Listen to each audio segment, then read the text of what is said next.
नमस्कार मित्रों, अपने चैनल में सभी श्रोताओं का स्वागत करता हूं। मित्रों, कहानियों की श्रृंखला में आज लेकर उपस्थित हूं उषा प्रियवंदा जी की एक कहानी वापसी। तो आनंद लीजिए कहानी वापसी का, जिसके लेखिका हैं उषा प्रियवंदा। गजाधर बाबू ने कमरे में जमा सामान पर एक नज़र दौड़ाई। 2 बक्स, डोलची, बाल्टी। यह डिब्बा कैसा है गणेशी? उन्होंने पूछा। गणेशी बिस्तर बांधता हुआ कुछ गर्व, कुछ दुख, कुछ लज्जा से बोला। घरवाली ने कुछ बेसन के लड्डू रख दिए हैं, कहा बाबूजी को पसंद थे। अब कहाँ हम गरीब लोग आपकी कुछ खातिर कर पाएंगे। घर जाने की खुशी में भी गजाधर बाबू ने एक विषाद का अनुभव किया, जैसे एक परिचित स्नेह आदरमय सहज संसार से उनका नाता टूट रहा था। कभी कभी हम लोगों की खबर लेते रहिएगा, गणेशी बिस्तर में रस्सी बांधता हुआ बोला। कभी कुछ ज़रूरत हो तो लिखना गणेशी, इस अगहन तक बिटिया की शादी कर दो। गणेशी ने अंगूछे के छोर से आंखें पोंछी। अब आप लोग सहारा न देंगे तो कौन देगा? आप यहाँ रहते तो शादी में कुछ हौसला बढ़ता। गजाधर बाबू चलने को तैयार थे। रेलवे क्वार्टर का हुआ कमरा, जिसमें उन्होंने कितने वर्ष बिताए थे, उनका सामान हट जाने से कुरूप और खाली खाली लग रहा था। आंगन में रोपे पौधे भी जान पहचान के लोग हो गए थे और जगह जगह मिट्टी बिखरी हुई थी। पर पत्नी बाल बच्चों के साथ रहने की कल्पना में यह बिछोह एक दुर्बल लहर की तरह उठकर विलीन हो गया। गजाधर बाबू खुश थे, बहुत खुश। 35 साल की नौकरी के बाद वह रिटायर होकर जा रहे थे। इन वर्षों में अधिकांश समय उन्होंने अकेले रहकर काटा था। उन अकेले क्षणों में उन्होंने इसी समय की कल्पना की थी जब वह अपने परिवार के साथ रह सकेंगे। इसी आशा के सहारे वह अपने अभाव का बोझ ढो रहे थे। संसार की दृष्टि में उनका जीवन सफल कहा जा सकता था। उन्होंने शहर में एक मकान बनवा लिया था। बड़े लड़के अमर और लड़की की कांति की शादी कर दी थी। 2 बच्चे ऊंची कक्षाओं में पढ़ रहे थे। गजाधर बाबू नौकरी के कारण प्रायः छोटे स्टेशनों पर रहे और उनके बच्चे तथा पत्नी शहर में, जिससे पढ़ाई में बाधा न हो। गजाधर बाबू स्वभाव से बहुत स्नेही व्यक्ति थे और स्नेह के आकांक्षी भी। जब परिवार साथ था, ड्यूटी से लौटकर बच्चों से हंसते बोलते, पत्नी से कुछ मनोविरोध करते।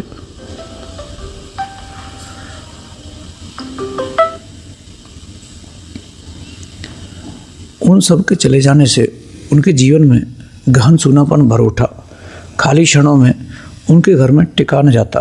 कभी प्रकृति के न होने पर भी उन्हें पत्नी की स्नेहपूर्ण बातें याद आती रहती। दोपहर में गर्मी होने पर भी 2 बजे तक आग जलाई रहती और उनके स्टेशन के वापस आने पर गरम गरम रोटियां सेंकती। उनके खा चुकने और मना करने पर भी थोड़ा सा कुछ और थाली में परोस देती और बड़े प्यार से आग्रह करती। जब वह थके हारे बाहर से आते तो उनकी आहट पा वह रसोई के द्वारा आती और उनकी सलज्ज आंखें मुस्कुरा उठती। गजाधर बाबू को तब हर छोटी बात भी याद आती और वह उदास हो उठते। अब कितने वर्षों बाद यह अवसर आया था जब वह फिर उसी स्नेह और आदर के मध्य रहने जा रहे थे। टोपी उतारकर गजाधर बाबू ने चाय पाई पर रख दी, जूते खोलकर नीचे खिसका दिए। अंदर से रह रहकर कहा-कहों की आवाज़ आ रही थी। इतवार का दिन था। उनके सब बच्चे इकट्ठे होकर नाश्ता कर रहे थे।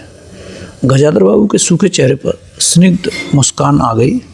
उसी पर मुस्कुराते हुए वह बिना खांसे अंदर चले आए। उन्होंने देखा कि नरेंद्र कमर पर हाथ रखे शायद गत रात्र की फिल्म में देखे गए किसी नृत्य की नकल कर रहा था और बसंती हंस हंस कर दोहरी हो रही थी। अमर की बहू को अपने तन बदन, आंचल या घूंघट का कोई होश न था। वह उन्मुक्त रूप से हंस रही थी। गजाधर बाबू को देखते ही नरेंद्र धप से बैठ गया और चाय का प्याला उठाकर मुँह से लगा दिया। बहू को होश आया और उसने झट से माथा ढक लिया।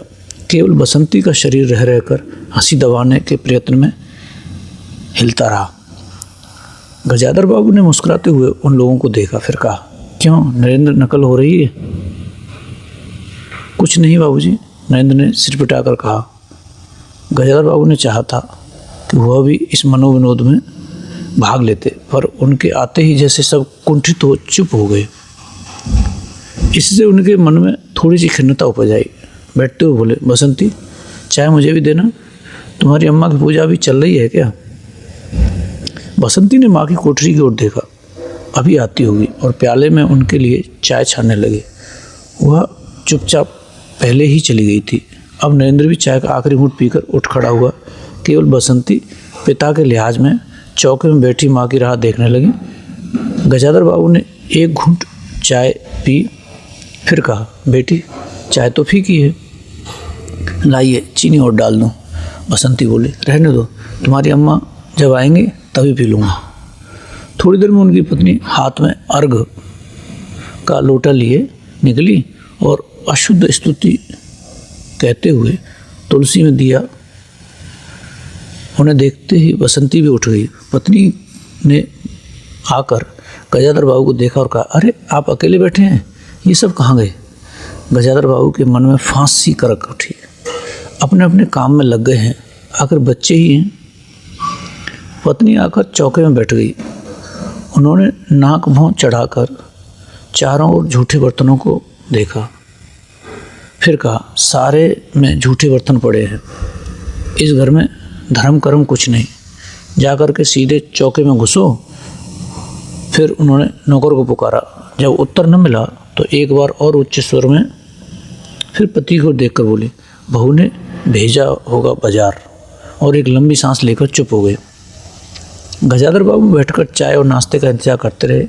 उन्हें अचानक ही गणेशी की याद आ गई। और रोज़ सुबह पैसेंजर आने से पहले वह गरम गरम पूरियाँ और जलेबी बनाता था। गजाधर बाबू जब तक उठकर तैयार होते, उनके लिए जलेबियाँ और चाय लेकर रख देता था। चाय भी कितनी बढ़िया, कांच के गिलास में ऊपर तक भरी, लबालब, पूरे 2.5 चम्मच चीनी और गाढ़ी मलाई। पैसेंजर भले ही रानीपुर लेट पहुँचे, गणेशी के चाय पहुँचाने में कभी देर नहीं की। क्या मजाल के कभी उससे कुछ कहना पड़े। पत्नी की शिकायत भरा स्वर सुन उनके विचारों में व्याघात पहुँचा। वो कह रही थी, सारा दिन इसी खिचखिच में निकल जाता है। इस गृहस्थी का धंधा पीटते पीटते उम्र बीत गई, कोई जरा हाथ भी नहीं बटाता। बहू क्या किया करती है? गजाधर बाबू ने पूछा। पड़ी रहती है, बसंती को तो फिर कहो कि कॉलेज जाना होता है। गजाधर बाबू ने जोश में आकर बसंती को आवाज़ दी। बसंती भाभी के कमरे से निकली तो गजाधर बाबू ने कहा, बसंती, आज से शाम का खाना बनाने की जिम्मेदारी तुम पर है। सुबह का भोजन तुम्हारी भाभी बनाएंगे। बसंती मुंह लटकाकर बोली, बाबूजी, पढ़ना भी तो होता है। गजाधर बाबू ने प्यार से समझाया, तुम सब है पढ़ लिया करो। तुम्हारी माँ हुई बूढ़ी, उनके शरीर में अब वह शक्ति नहीं बची है। तुम हो, तुम्हारी भाभी है, दोनों को मिलकर काम में हाथ बटाना चाहिए। बसंती चुप रह गई। उसके जाने के बाद उसकी माँ ने धीरे से कहा, पढ़ने का तो बहाना है, कभी जी ही नहीं लगता है, लगे कैसे, शीला से ही फुर्सत नहीं। बड़े बड़े लड़के हैं उस घर में, हर वक्त वहाँ घुसा रहना मुझे नहीं सुहाता, मना करूँ तो सुनती नहीं। नाश्ता कर गजाधर बाबू बैठक में चले गए। घर छोटा था और ऐसी व्यवस्था हो चुकी थी कि उसमें गजाधर बाबू के रहने के लिए कोई स्थान न बचा था। जैसे किसी मेहमान के लिए कुछ अस्थायी प्रबंध कर दिया जाता है, उसी प्रकार बैठक में कुर्सियों को दीवार से सटाकर बीच में गजाधर बाबू के लिए पतली सी चारपाई डाल दी गई। गजाधर बाबू उस कमरे में पड़े पड़े कभी कभी अनायास ही अस्थायित्व का अनुभव करने लगते। उन्हें याद हो आती उन रेलगाड़ियों की जो आती और थोड़ी देर रुककर किसी और लक्ष्य की ओर चली जाती। घर छोटा होने के कारण बैठक में ही अब उनका प्रबंध किया गया था। उनकी पत्नी के पास अंदर एक छोटा कमरा अवश्य था, पर वह एक और अचारों के मर्तबान दाल चावल के कनस्तर और घी के डब्बे से घिरा हुआ। दूसरी ओर पुरानी रजाइयाँ दरियों में लिपटी और रस्सियों से बंधी रखी थी। उनके पास एक बड़े से टीन के बक्स में घर भर के गर्म कपड़े थे। बीच में एक अलगनी बंधी हुई थी जिस पर प्राय बसंती के कपड़े लापरवाही से पड़े रहते थे। वह भरसक उस कमरे में नहीं जाते थे। घर का दूसरा कमरा अमर और उसकी बहू के पास था। तीसरा कमरा जो सामने की ओर था बैठक था। गजाधर बाबू के आने से पहले उसमें अमर की ससुराल से आया बेंत की 3 कुर्सियों का सेट पड़ा था। कुर्सियों पर नीली गद्दियाँ और बहू के हाथों के कड़े कुशन थे। जब कभी उनकी पत्नी को कोई लंबी शिकायत करनी होती तो अपनी चटाई बैठक में डाल पड़ जाती थी। वह एक दिन चटाई लेकर आई। गजाधर बाबू ने घर गृहस्थी की बातें छेड़ी।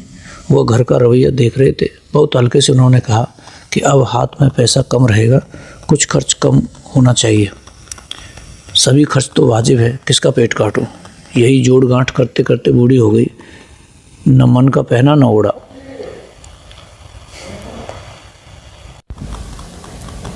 गजाधर बाबू ने आहत विस्मित दृष्टि से पत्नी को देखा। उनसे अपनी हैसियत छिपी न थी। उनकी पत्नी तंगी का अनुभव कर उसका उल्लेख करती, यह स्वाभाविक था, लेकिन उनमें सहानुभूति का पूर्ण अभाव गजाधर बाबू को बहुत खटका। उससे यदि राय बात की जाती कि प्रबंध कैसे हो तो उन्हें चिंता कम, संतोष अधिक होता, लेकिन उनसे तो केवल शिकायत की जाती थी, जैसे परिवार की सब परेशानियों के लिए वही जिम्मेदार थे। तुम्हें किस बात की कमी है अमर की माँ? घर में बहू है, लड़के बच्चे हैं, सिर्फ रुपए से ही आदमी अमीर नहीं होता, गजाधर बाबू ने कहा, और कहने के साथ ही अनुभव किया यह उनकी आंतरिक अभिव्यक्ति थी, ऐसी कि उनकी पत्नी नहीं समझ सकती। हाँ, बड़ा सुख है, न बहू से आज रसोई करने गई है, देखो क्या होता है। कहकर पत्नी ने आंखें मूंदी और सो गई। गजाधर बाबू बैठे हुए पत्नी को देखते रह गए। यही थी क्या उनकी पत्नी, जिसके हाथों के कोमल स्पर्श, जिसकी मुस्कान की याद में उन्होंने संपूर्ण जीवन काट दिया। उन्हें लगा कि वह लावण्यमय युवती जीवन की राह में कहीं खो गई है और उसकी जगह आज जो स्त्री है वह उनके मन और प्राणों के लिए नितांत अपरिचिता है। गाढ़ी नींद में डूबी उनकी पत्नी का भारी सा शरीर बहुत बेडौल और कुरूप लग रहा था। चेहरा श्रीहीन और रूखा था। गजाधर बाबू देर तक निस्संग दृष्टि से पत्नी को देखते रहे और फिर लेटकर छत की ओर ताकने लगे। अंदर कुछ गिरा और उनकी पत्नी हड़बड़ाकर उठ गई। लो, बिल्ली ने कुछ गिरा दिया शायद, और वो अंदर भागी। थोड़ी देर में लौट कर आई तो उनका मुंह फूला हुआ था। देखो बहू को, चौका खुला छोड़ आई, बिल्ली ने दाल की पतीली गिरा दी, सभी को खाने को है। तरकारी और 4 पराठे बनाने में सारा डिब्बा घी उड़ेल कर रख दिया। जरा सा दर्द नहीं है, कमाने वाला हाड़ तोड़े और जहाँ चीज़ें लुटे। मुझे तो मालूम होता है कि यह सब किसी के बस का नहीं है।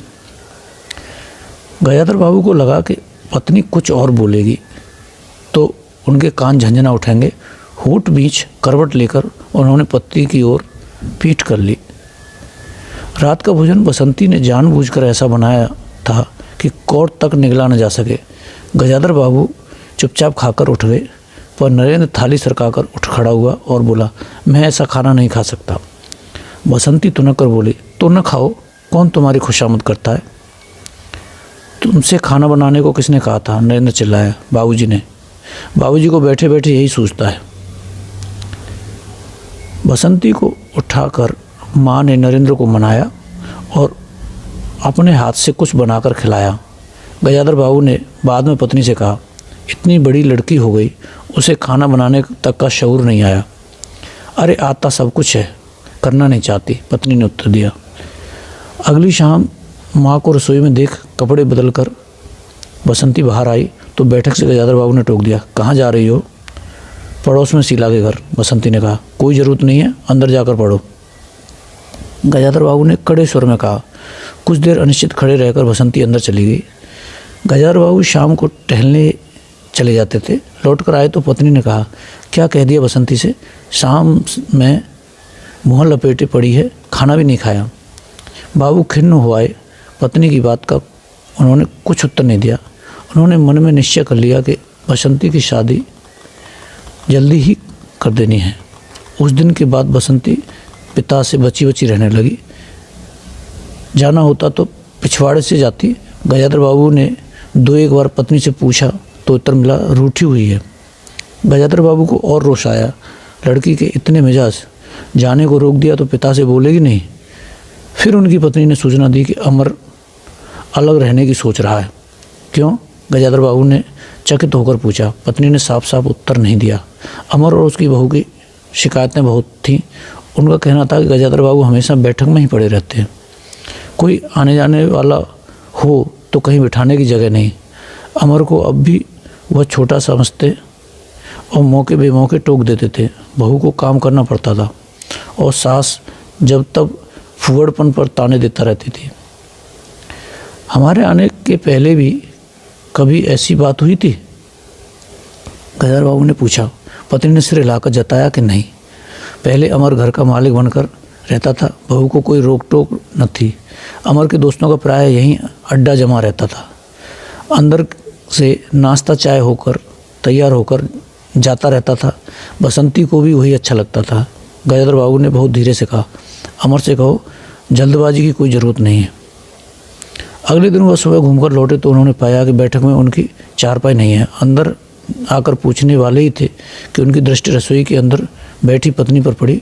उन्होंने यह कहने को मुँह खोला कि बहू खाएं, पर कुछ याद कर चुप हो गए। पत्नी की कोठरी में झांका तो अचार, रजाइयों और कनस्तरों के मध्य अपनी चारपाई लगी हुई पाई। गजाधर बाबू ने कोट उतारा और कहीं टांगने को दीवार पर नज़र दौड़ाई। फिर उसे मोड़कर अलगनी के कुछ कपड़े खिसकाकर एक किनारे टांग दिया। कुछ खाए बिना ही अपनी चारपाई पर लेट गए। कुछ भी हो, मन आखिरकार बूढ़ा ही था। सुबह शाम कुछ देर टहलने अवश्य चले जाते, पर आते आते थक उठते थे। गजाधर बाबू को अपना बड़ा सा खुला सा क्वार्टर याद आ गया। निश्चिंत जीवन, सुबह पैसेंजर ट्रेन आने पर स्टेशन की चहल पहल, चिर परिचित चेहरे और पटरी पर रेल की पहियों की खटखट जो उनके लिए मधुर संगीत की तरह था। तूफान और डाकगाड़ी के इंजनों की चिंगाड़ उनकी अकेली रातों की साथी थी। सेठ रामजी मल के मिल के कुछ लोग कभी कभी पास आ बैठते, वही उनका दायरा था, वही उनकी साथी। वह जीवन अब उन्हें एक खोई निधि सा प्रतीत हुआ। उन्हें लगा कि वह जिंदगी द्वारा ठगे गए हैं। उन्होंने जो कुछ चाहा उसमें से उन्हें एक बूंद भी न मिली। लेटे हुए वह घर के अंदर से आते विविध स्वरों को सुनते रहे। बहू और सास की छोटी सी झड़प, बाल्टी पर खुले नल की आवाज़, रसोई के बर्तनों की खटपट और उसी में गौरैयों का वार्तालाप। और अचानक ही उन्होंने निश्चय कर लिया कि अब घर की किसी बात में दखल न देंगे। यदि गृहस्वामी के लिए पूरे घर में एक चारपाई की जगह यही है तो यही सही, वे यहीं पड़े रहेंगे। अगर कहीं और डाल दी गई तो वहाँ चले जाएंगे। यदि बच्चों के जीवन में उनके लिए कहीं स्थान नहीं तो अपने ही घर में परदेसी की तरह पड़े रहेंगे। और उस दिन के बाद सचमुच गजाधर बाबू कुछ नहीं बोले। नरेंद्र मांगने आया तो बिना कारण उससे पूछे उसे रुपए दे दिए। बसंती काफ़ी अंधेरा हो जाने के बाद भी पड़ोस में रही थी, भी उन्होंने कुछ नहीं कहा। उन्हें सबसे बड़ा गम यह था कि उनकी पत्नी ने भी उनमें कुछ परिवर्तन लक्ष्य नहीं किया। वह मन ही मन कितना भार ढो रहे हैं, इससे वह अनजान सी बनी रही। बल्कि उन्हें पति के घर के मामले में हस्तक्षेप न करने के कारण शांति ही थी। कभी कभी वह कह भी उठती, ठीक ही है, आप बीच में न पढ़ना चाहिए, आप बीच में न पढ़ा कीजिए। बच्चे बड़े हो गए हैं, हमारा जो कर्तव्य था कर रहे हैं, पढ़ा रहे हैं, शादी कर देंगे। गजाधर बाबू ने आहत दृष्टि से पत्नी को देखा। उन्होंने अनुभव किया कि वह पत्नी और बच्चों के लिए केवल धनोपार्जन के निमित्त मात्र हैं। जिस व्यक्ति के अस्तित्व से पत्नी मांग में सिंदूर डालने की अधिकारी है, समाज में उसकी प्रतिष्ठा है, उसके सामने वह 2 वक्त भोजन की थाली रख देने से सारे कर्तव्यों की छुट्टी पा जाती है। वह घी और चीनी के डब्बों में इतनी रमी हुई है कि वह कि अब वही उसकी संपूर्ण दुनिया बन गई है। गजाधर बाबू उसके जीवन के केंद्र नहीं हो सकते। उनका तो अब बेटी की शादी के लिए भी उत्साह बुझ गया। किसी बात में हस्तक्षेप न करने के निश्चय के बाद भी उनका अस्तित्व उस वातावरण का एक भाग न बन सका। उनकी उपस्थिति उस घर में ऐसी असंगत लगने लगी थी जैसे सजी हुई बैठक में उनकी चारपाई थी। उनकी खुशी एक गहरी उदासीनता में डूब गई। इतने सब निश्चयों के बावजूद भी गजाधर बाबू एक दिन बीच में दखल दे बैठे। पत्नी स्वभावानुसार नौकर की शिकायत कर रही थी, कितना लापरवाह है, बाजार की हर चीज़ में पैसा बनाता है, खाने बैठता है तो खाता ही चला जाता है। गजाधर बाबू को बराबर यह महसूस होता रहता था कि उनके घर का रहन सहन और खर्च उनकी हैसियत से कहीं ज़्यादा है। पत्नी की बात सुनकर लगा कि नौकर का खर्च बिल्कुल बेकार है, छोटा मोटा काम है, घर में 3 मर्द हैं, कोई न कोई कर ही देगा। उन्होंने उसी दिन नौकर का हिसाब कर दिया। अमर दफ्तर से आया तो नौकर को पुकारने लगा। अमर की बहू बोली, बाबूजी ने नौकर छुड़ा दिया। क्यों? कहते हैं खर्च बहुत है। यह वार्तालाप बहुत सीधा सा था, पर जिस टोन में बहू बोली गजाधर बाबू को खटक गया। उस दिन जी भारी होने के कारण गजाधर बाबू टहलने नहीं गए।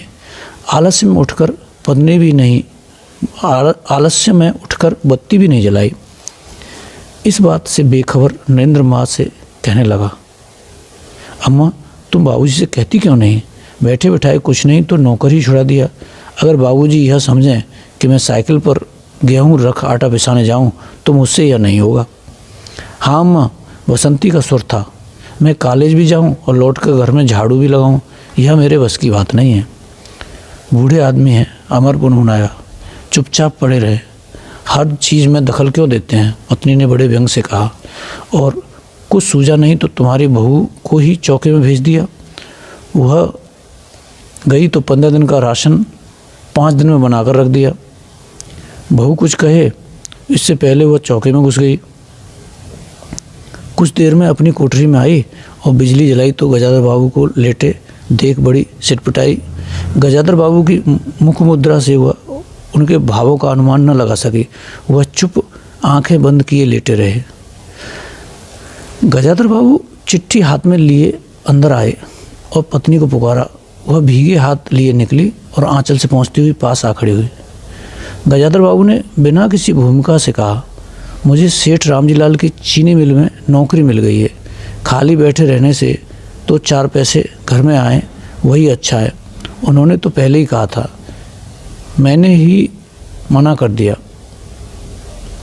फिर कुछ रूठकर जैसे बुझी हुई आग में एक चिंगारी चमक उठे। उन्होंने धीमे सुर में कहा, मैंने सोचा था कि वर्षों तुम सबसे अलग रहने के बाद अवकाश पाकर परिवार के साथ रहूँगा। खैर परसों जाना है, तुम भी चलोगी? मैं? पत्नी ने शक पकाकर कहा, मैं चलूँगी तो यहाँ का क्या होगा? इतनी बड़ी गृहस्थी, फिर सयानी लड़की। बात बीच में काटकर बाबू ने हताश स्वर में कहा, ठीक है तुम यहीं रहो, मैंने तो ऐसे ही कहा था, और गहरे मौन में डूब गए। नरेंद्र ने बड़ी तत्परता से बिस्तर बांधा और रिक्शा बुला लाया। गजाधर बाबू का टिन का बक्स और पतला सा बिस्तर उस पर रख दिया। नाश्ते के लिए लड्डू और मठरी की डलिया उस पर रख गजाधर बाबू रिक्शे पर बैठ गए। एक दृष्टि उन्होंने अपने परिवार पर डाली, फिर दूसरी ओर देखने लगे। रिक्शा चल पड़ा। उनके जाने के बाद सब अंदर लौट आए। बहू ने अमर से पूछा, सिनेमा ले चलिएगा ना? बसंती ने उछलकर कहा, भैया हमें भी। गजाधर बाबू की पत्नी सीधे चौके में चली गई। बची हुई मठरियों को कटोरदान में रखकर अपने कमरे में लाई और कनस्तरों के पास रख दिया।